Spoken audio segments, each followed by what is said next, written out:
Hey Liverpool fans, have you seen the latest release? At AnfieldIndex, we've teamed up with LiverpoolFC to announce that the brand new 24-25 LFC Nike home kit and anthem jacket are out now, and they're hotter than ever. The brand new kit pays homage to the legendary Rome 1984 side, featuring sleek pinstripe detailing that brings a touch of history to our modern game. Whether you're cheering from the Kop or watching from home, you'll feel the spirit of the Reds coursing through every stitch. The best part? You can grab yours today. The new kit and training range are available in official stores, online, and through the LFC store app. Don't wait, order now and be ready to show your Liverpool pride in style.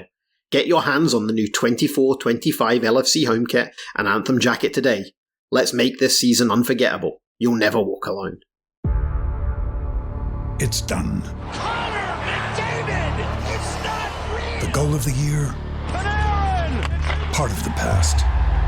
The celebrations, forgotten. The history, Vegas Golden Knights! history. We're back to a blank slate. Clean ice. All that matters now is what happens next.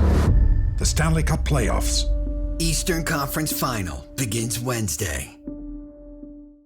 Thanks for choosing this free Anfield Index podcast.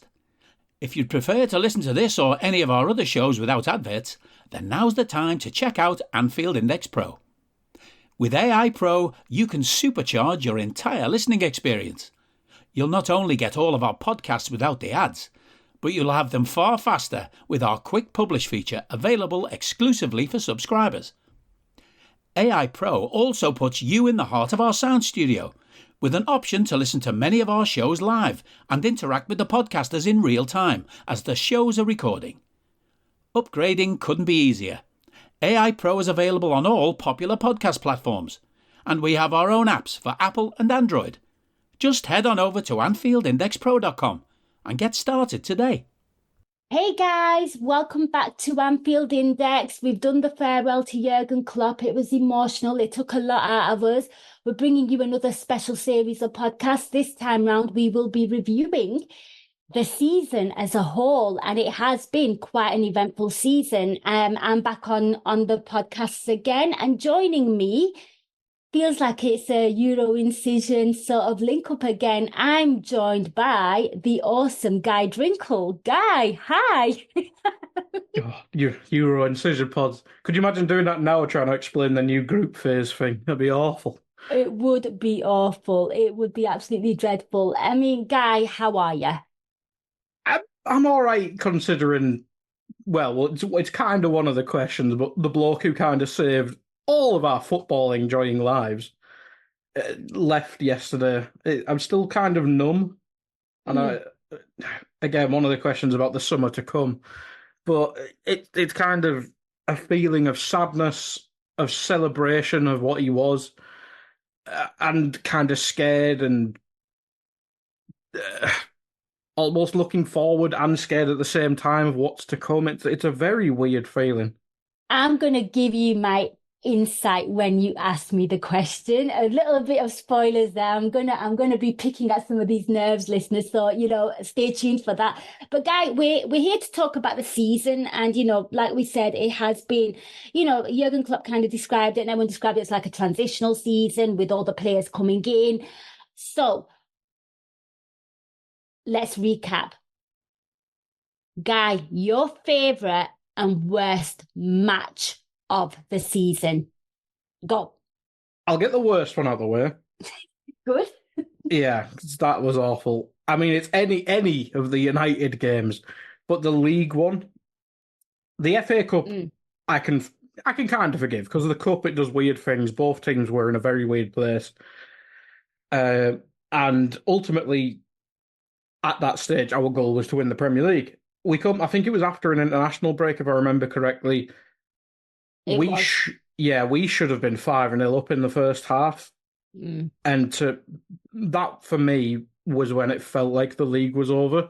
I think it was confirmed when we lost to Crystal Palace, but dropping so many points to that awful United team and going out in one of the cups to that United team, it just felt like season shattering. And that league game after that international break, where you're like, all right, we've been on a bit of weird form. We couldn't really score as many goals.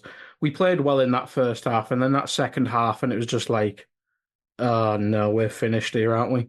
I feel like that was the end of the Premier League season for me. I don't think we were mathematically out of it, but you just looked at the performance and you're like, there's nothing left there anymore.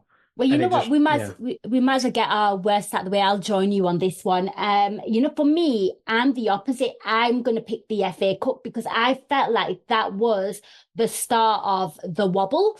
An international break straight after it, and I thought, yeah, we can reset, and it didn't quite happen. For me, that was like the starting point of like some really, really poor results and performances. And I couldn't even we're meant to celebrate the season, but there were some bad results and performances. You talk about the United, league game, agreed. You can look at Everton, agreed. Atlanta in the Europa League, awful. Crystal Palace, there were so many bad performances and results after that. But for me, that was the starting point, and it was just horrendous. And it kind of came, I was fasting for the month of Ramadan as well. And I remember we were up and I just thought to myself, I had like my date up planned. I was like, Liverpool are going to win this game. I've done my meal prep. I'm going to go for a really nice spiritual, mindful walk. The weather's nice. I had all these things planned. Oh no, Liverpool had to take it all the way to extra time and lose. And it was a full team as well. Like I have issues with that. You stopped me from walking. For me, that was the bad one for me. Yeah. I mean, we'll start with you. What was your favourite one of the season? Oh, God, there's so many. I do agree with Klopp in the sense that performance against Man City was epic. That is the blueprint on how you play Man City. We were completely flawless in that game. Of course, we know there were some dodgy decisions in that game. That could have swayed it the other way. Performance-wise, that was probably the best. I'm going to say for me, it's between the two Chelsea games again. In the league, but for me, the bigger one was the Carabao Cup. Virgil van Dijk being the captain, scoring the goal, Jurgen Klopp fielding toddlers. I was watching that as it was going into extra time thinking, and I know you were there, but I was watching that game going into extra time thinking, you know what, no matter what happens, I'm just immensely proud by this performance. And to win it like that was just, for me, it was the epitome of Liverpool Football Club and Jurgen Klopp's tenure at Liverpool. Yeah, it's the same answer for me. Like, I've been on less and less pods in recent years, but I don't go to many games because I never see us win a game. So a short story. We drew with Plymouth at Anfield. We lost to Championship Wolves. I met you at that game. Yeah. Long time ago, people. Yeah. It was awful. It was. not meeting you. The game was awful. Yeah. Lost to Wolves, who were a Championship side then. Drew with Newcastle at St James's. Like, I've not been to many. But then to risk it and go to a cup final, which is Eddie's fault, let's be honest. He invited me and I took it. We technically didn't win. It's true. No, we did win. Does it count as a win after 90 minutes? I don't think it does. But I'm taking it. But to have such a ragtag bunch of people playing, and there's some players who you watch on TV, let's say Luis Diaz, for example, like he's not had the best season, even like the last couple of months where he's looked like he's doing stuff, but he's not really doing much. The way he worked his arse off in that cup final, and Harvey Elliott, I'd add on to that as well. They just literally the old Neil Warnock cliche of die for 3 points. They were like willing them. They were literally trying to run out of their gas tank, limbs, legs, everything. They were willing to die for their club in that game, and it was so different seeing it in person. And to share that LA in added time when we brought on Bobby Clark, James McConnell, Jadon Dans, I'm probably forgetting some as well. It's probably no, it is like watching Istanbul as a young kid in front of the TV, crying at half time in front of your entire family. That's one thing, but to share that in person in a cup final, it made me feel like more of a legitimate fan, if that might be the wrong word. But sometimes, like, doing this as fan media and it's now a job and stuff like that, some people look down at it, but being there in person and sharing it, calling the referee a man knobhead. Sorry, Nina, but you breed bad referees.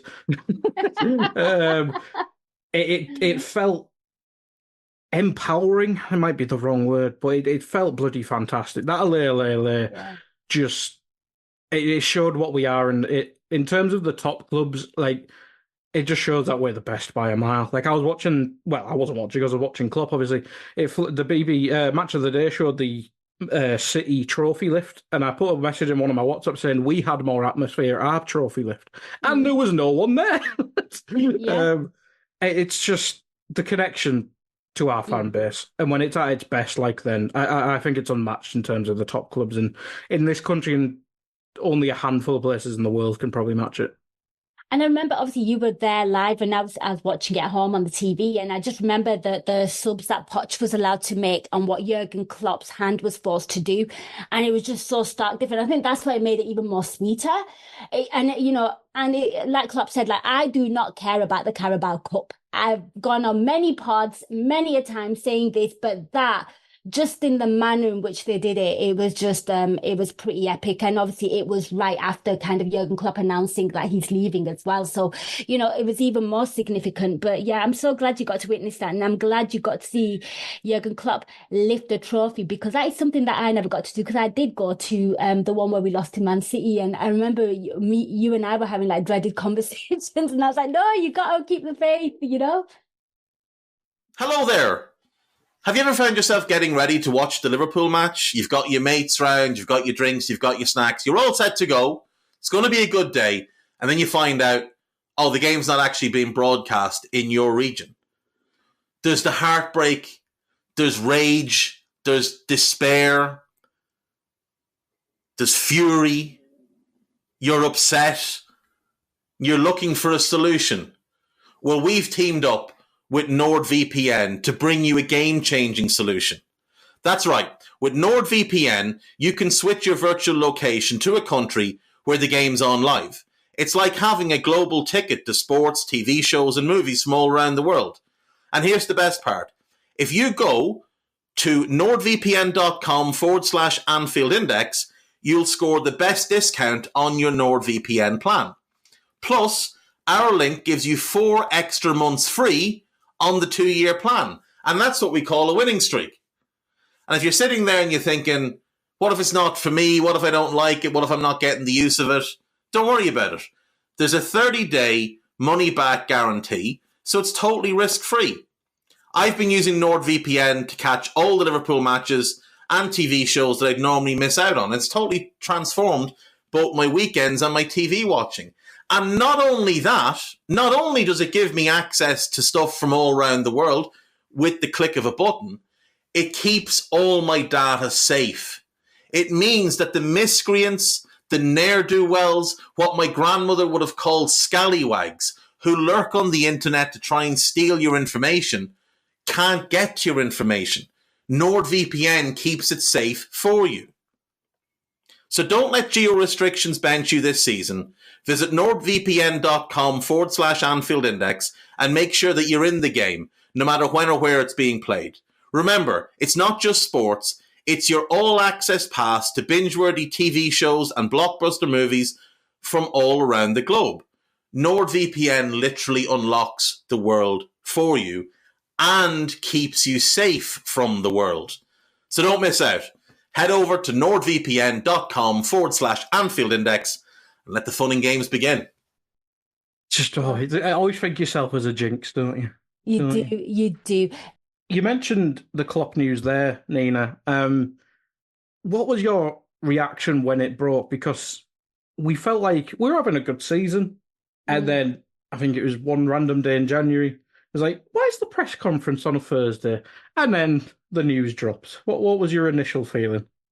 Right, so I was completely oblivious to the news. It was a Friday, and obviously, Guy, you know this, but I disappear on Friday. It's a spiritual day for me, and I was just minding my own business, keeping very zen and calm, and I don't see anything. My phone pings with a tweet from Anfield Index. I'm like, I'll just have a read of it. I'm tagged in it, right? I open it and it says breaking, Jurgen Klopp is leaving Liverpool at the end of the season. I was like, Eddie, when did we become clickbait? You know, I couldn't, I was like, what on earth is this? Has he like misspelled something? Because I'm assuming Eddie was on social, on the Twitter account. And then I was like, and then I looked and it was all there. Because I have like I have moments where I have like a social media detox as well. And I read it all there and I was just like, oh my word. Wow. I was really shocked. Expected it as well. It's really strange, right? Because when he first came to Liverpool, obviously everyone knows what I think of him, what I thought about him before he became Liverpool manager. This is why I'm so grateful, because I literally got my favourite player in Roberto Firmino and Jurgen Klopp. I cannot complain about how things worked out for me as a Liverpool supporter. But we spoke to Dortmund fans when we got him, and they were speaking about the love and the connection. And not once did I think that I'm going to be on the end of that. And then when it came, and you know what, I handled it with grace. I'd like to think I've not really got emotional. I've enjoyed it. You know, I am a realist. Yeah, I think my bounce back from bad news is pretty good, you know. I think Klopp would really, really like me as a supporter. I've got nerves of steel, like, you know, Ivan Drago from the Rocky movies that he loves. He'd hate me. Nah, he's an emotional teddy bear. He'd love you. He would absolutely love you. No, but it is good. I mean, obviously, it's Friday is your day and your day off. It must be weird. You seeing it on delay. Was it? Would you feel like it was different if you were like just scrolling through Twitter and it popped up with the video, or do you think the delay and then the little pop-up tweet a few minutes later? But to me, it didn't feel like a delay because I was oblivious to all the news. Do you know what I mean? So for me, that was a fresh news that I've just picked up. But then obviously I saw everyone and I saw the video saying I'm leaving at the end of the season and everything, and then I kind of caught up with it, and it was fine because obviously nobody even messaged me as well, because obviously I think everyone was probably too immersed with the news that they heard, you know, everyone on AI. I didn't really check the groups as well. Like I said, I have a social media kind of detox, so I was away from it also. For me, it was all kind of fresh news. And I'm like, what is it with Liverpool Football Club? You know, like Ramadan, you know, we decide to fall apart against Manchester United. Jurgen Klopp on my Friday. I mean, he was announced on a Friday as well. There's a fun fact for you. So, you know, yeah, so, you know, these things happen. But Guy, so I was Ice Veins. What were you? I'm still an emotional wreck about it now, I think. Maybe less so on the outside. God, I think like that man in a grey jumper saying he's running out of energy will scar me for the rest of my life. Yes. Oh, Christ. No, to be honest, it's a shattering news. I think I'm still sad about it now. I think I'll still be sad about it until we win something else and feel like he did his job and he passed the torch at the right time. But till that time comes, I'm still going to be devastated about it. Like, I have annoyances about this season, like the Trent at right back thing, yada, yada, yada. I want that man to be our manager until the end of time. He doing this as a job type thing, it's hard to escape. Like, I'm not saying it's like harder for me doing this to other fans, but we had like last season was god awful. Then you have to do articles, you have to do the podcast, then you have to edit the podcast and say, I can't escape it. Yeah. Whereas this season, it started so well, and then built into that, and then it was like January and like rolling around, you're like, yeah, we're having a good season. Let's see how it goes. And then it's like, then he drops that news and you're like, oh shit. Is this the end of the... And if other fans were listening to this, which they won't be, is it the end of this golden period? Which it is, because we're up against cheaters, yada, yada, yada. And I still have that scary thought in my head. It's like, what if it was just all Klopp? What if the nerds didn't just pick miracle players? What if the players aren't that good? And logically, they're all like Van Dijk's best centre back in the world. Salah still one of the best right wingers in the world, if not not the best right winger in the world. And I have no doubts about that. But I'm still just sat there thinking, what if it was just the magic of this charismatic big bear of a German beautiful bastard? You know what, though? These are really good concerns. And you know what? I share them as well because I did Desi Pod straight after. And you know what? You were speaking about Jurgen Klopp and like the whole fan media, and you don't escape it. And I think one of my biggest regrets, not regrets, but one thing that I felt like I missed out on is, you know, the straight after all the reaction from Jurgen Klopp, I never really, majority, I mean, this season, obviously, I didn't do my post-match show, you know, it's come to an end.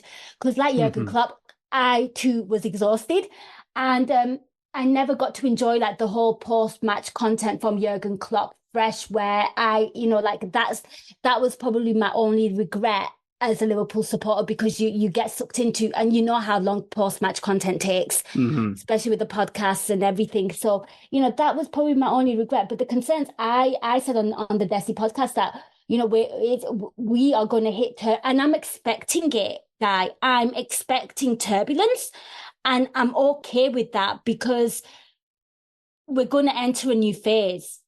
It might work out brilliantly. You know, I'm not negative about the future. I'm not positive about the future. I'm very neutral about it. And, you know, I'm just willing to, and I know that, you know, this is a Jurgen Klopp successor, not a replacement, because you can't replace what is going to leave. And I actually do love the fact that Jurgen Klopp started chanting his name to kind of say to fans, you just get behind him. And I think what we need to do is kind of afford, the new guy time. It's, you know, it's going to be a different thing. And like Klopp said, new beginnings, they're good. Nothing lasts forever. I don't know. I just have a very pragmatic approach on it all. I'm just, you know what? In my heart, I feel like Jurgen Klopp probably will never manage another team in the Premier League. I feel like he gets matched like that. So he's ours now. That's it. Done and dusted. He's etched in history. Yeah. Like, even if I see him managing a soccer aid team, I'll be kind of annoyed. I'm going to be so jealous when he moves off to another football club. Like, when he manages Napoli, he's going to have another love affair with somebody else, and I have to deal with that. Ask me then how I feel, because right now, he's just walked away with nothing, no prospects. Wait till he starts getting linked to jobs. I will be that jealous, bitter ex. Yeah, I just can't. Just go take 2 years off and then manage the German national team, because it won't affect us. Because I don't care about the England national team. Yeah. I'll support Germany over England just for Jurgen Klopp. And they have nicer kits, which is more important. Yeah, that might, like, I can't remember. I may have been back in the Academy Pod days when he first joined. Yes, you were. We used to harass you for youngsters. Do you remember? Yeah. I wasn't making stuff up as we logged that back then. Good times. So my time on AI kind of started with Jurgen. My time in this sphere of fan media was the Brendan days, when the bad Brendan days. Poor Suarez, there we go. That's how you've worded it, because we were awful. Yeah. And football was awful. Yeah. And the second half of 15-16, we weren't great. Let's go with that. I almost said we weren't good. But it felt like we were the first few 8 games, I think it was, of that season where Brendan was in charge. It was like, football's awful, and it's just giving me depression. It literally took him doing his welcome interview at the club, and I'm like, I'm ready for football again. Yeah. Because those seasons under Brendan after 13-14 were some of the turgid, most toxic BS you've ever seen in football. Agreed. Every week, like, even on Twitter, I know Twitter can become like a cesspool of negativity, even to this day. But back in the Brendan days, when Twitter was at its peak, it was so much worse than anything today. It's like, he's a transfer committee sign. No, he's a Brendan sign. It's like, yeah. What other club in the world does this? Stop the bollocks. And then as soon as Klopp came in, it was like, the bollocks are stopped. He is the saviour. And he has. If, again, other fans, if they got their hands on it, be like, oh, he's only won 2 big cups. You don't understand how crap we were in the start of last decade. From Roy Hodgson to Jurgen Klopp in a 5 and a bit years is mind-boggling, the difference. Like, Kenny was one thing. I don't have the connection with Kenny because he was before I was born. But there was a sense of positivity because it was Kenny Dalglish. Even though it was before my time, he's still Kenny Dalglish. He's charismatic. He's a wonderful human being. And I've spoke to him the odd time when I recorded the pods. And I know his son. Name dropping. I know. And Paul, I got on with Paul Dalglish when he used to be on the pods as well. Yeah. But it was such a horrid first half of the decade. To go from that to Jurgen Klopp, he basically, it probably saved me. It saved me from just mass depression. You're so dramatic. Oh my God. Yeah. But it's true, though. If we soldiered on with Brendan for that rest of that season, imagine the cesspool of pod. I think Dave would have shotgunned someone on podcast. Probably, highly likely. Oh, God. Right, so, guys, we've kind of spoke about Jurgen Klopp there. You know what, Guy? I'm going to come to you. I'm going to take you away from Jurgen Klopp because I don't want to send you down the dark hole. Let's focus on some more positives. So, you know what? We've got a couple of awards coming up. So, the Player of the Year and the Young Player of the Year. Let's go with the Player of the Year. I'll come to you. Hello, I'm here to annoy you. I'm here to annoy you into listening to more of me and more of others on EPL Index. We don't just have the Anfield Index stuff. We've got EPL Index as well, which covers the entirety of the Premier League. And we have 3 podcasts and a whole bunch of really good writing on EPLindex.com. The podcasts are my own two-footed podcast, which is every day at 4 p.m., Monday through Friday, covering the whole league. We have A Tad Predictable, hosted by Tadiwa. You know Tadiwa, he does Anfield Index. He presents A Tad Predictable before every Premier League match week. And then Kevin DeVries and his crew on the EPL Roundtable, they're every week after the Premier League match week. So make sure you listen to everything we're doing on EPL Index and follow us there on Twitter at EPL Index. Thank you. Bye-bye. It's a weird one because it feels like people have taken turns being our best player this season. I think Salah initially was it for the first stretch. Then it was Van Dijk. And then I think McAllister's kind of ended the player of the season, apart from maybe the last 5 odd games where nobody could remember how to play football. And it was kind of Luis Diaz, but it wasn't because he wasn't doing anything. Yeah. I think overall it's got to be Van Dijk because he, apart from the Newcastle, he had a bit of a weird start. And then after the Newcastle sending off, which is still harsh to this day considering the other decisions, I thought he was just great until the team just imploded.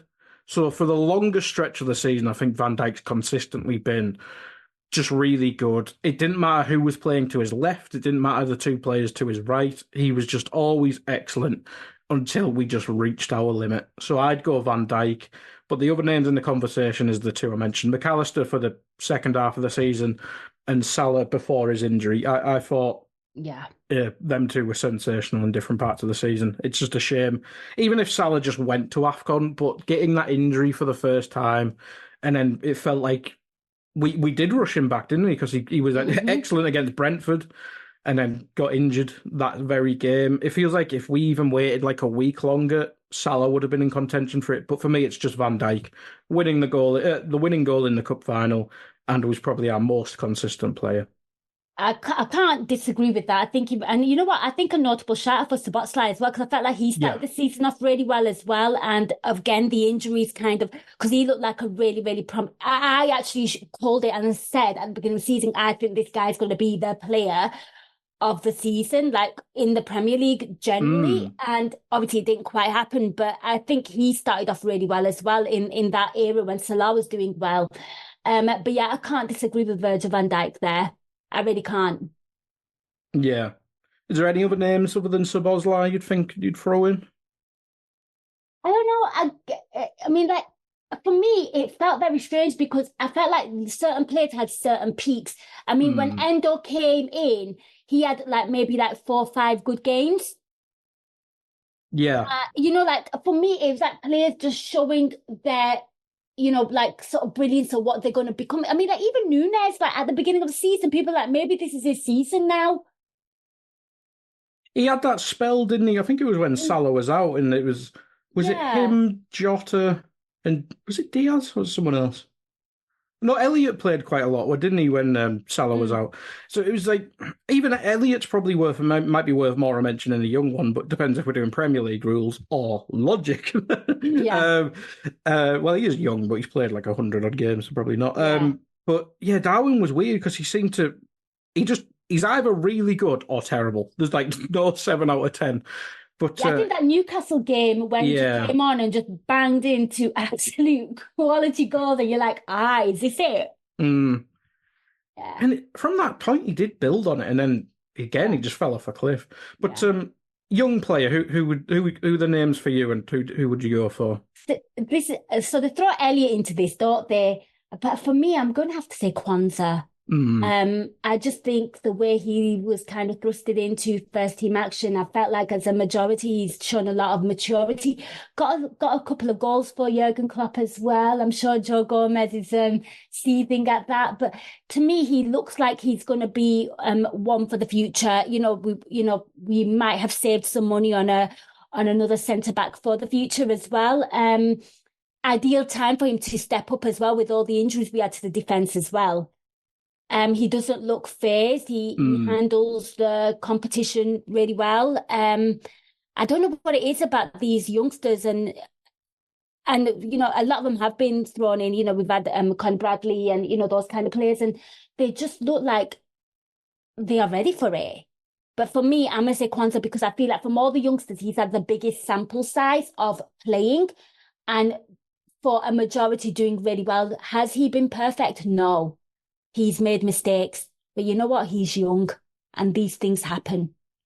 So I'm going to say Kwanzaa. Elliott, I really like, but I like Elliott off the bench. That's just me personally. Yeah, I know Elliott is young, but he's been the first teamer for about 3 years. This is the problem, isn't it? This is the problem. Yeah. So, I mean, he'd win it every year. He's just been a first teamer for so bloody long. I feel it should be rookie of the season. It's a bit too American for some taste, but it should be. Lisa Marie would appreciate that because it is her son, right? Exactly. Yeah. But Elliott has been really good, as you said, especially off the bench. But in that spell where everyone was injured, he just worked like an absolute animal.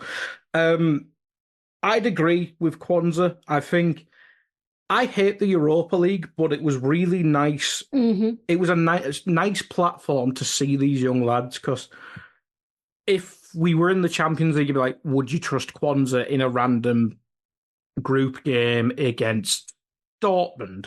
Probably not. Would you do it against, I can't remember the Belgian team we played. St. Gilloise, that's what they're called. Yes, you would. To pick the most difficult team? I couldn't remember who else we played. Toulouse, Toulouse, and whoever else it was. So it was nice. It's like Europa League, right? We can take some risks. There's Kwanzaa. There's Ben Doak at the start of the season. Unfortunately, got injured, didn't he? Bradley was injured at the start of the season, if I remember correctly, but he bloody came into his own.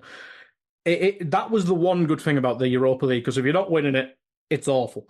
And it was awful. Kwanzaa was really good, because it was weird. It was like, we have this young talent. I think he was under 20 England captain or something like that. And it's like, he might be one for the future. We didn't hear loads of big things from his time in Bristol Rovers, apart from Joey Barton, but Joey Barton. Need we say any more? No, we don't. We'll leave it at that. So it's like, let's see what he can do. We have 3 good centre-backs. Gomez can play there if we're keeping him. But at the start of the season, that was a bigger question. And he's just been excellent. I think some of it has gone over the top towards the end of the season, because he's better than Konate. No, he isn't. No, he's Calm down. Yes, agreed. It's just gone a bit too far, but if you're going to do it with a youngster, might as well get excited about it. I'd like to talk about Bradley, because I think, unfortunately, he just missed a bit too much time where Kwanzaa was kind of always there all season. Bradley to go, I know they both came from League One and did excellent, but Bradley to go from being kind of a right wing back at Bolton to just being sensational. Like that game against Chelsea in the league, he absolutely battered Ben Chilwell, who is a £50 million England international. Yeah. He embarrassed him. Like that's probably one of the best fullback performances I've seen since Trent against Leicester all those years ago. He was phenomenal that day. So I'd throw Bradley in there, but he probably didn't play as much as Kwanzaa throughout the season. But I think to get excited about them two, like probably on the next question as a chat about Trent and whether he is still the right back. But Bradley and Kwanzaa, it's something to be excited about in our defence, which is weird because you don't really get excited about young defenders, do you? But Bradley looked phenomenal. And Kwanzaa, I mean, he's young for a centre-back, and it's like, we might need one more because Matip's leaving, and there's questions about Gomez again. But you'd trust him to be in your first free rotation, wouldn't you, very easily? Hey guys, it's Eddie Gibbs from Anfield Index here. I hope you're enjoying this podcast, and I'm sorry to call time on the show before it ends. In the current climate, it's tougher than ever before to offer podcasts for free. At Anfield Index, we produce over 75 free shows every month, which I'm confident is unparalleled in the LFC sphere. Whilst we'd love to offer everything for free, the production costs now make this impossible. That said, we don't want to follow the model of other channels and lock all of our content behind a paywall. So what we've decided to do is to continue offering every show for free, but cut that offering to 30 minutes on our longer shows. So to get all of our shows in full and enjoy the best of everything we have to offer, we really hope you'll consider supporting the channel and signing up at AnfieldIndexPro.com. For about the price of 1 cup of coffee, you'll get every podcast in full with 0 ads. You'll also get access to our LFC VIP community, where you can enjoy live podcasts, engage with our podcasters, and chat with other Reds in real time. So that website again, AnfieldIndexPro.com. Join today. Sports Social Podcast Network.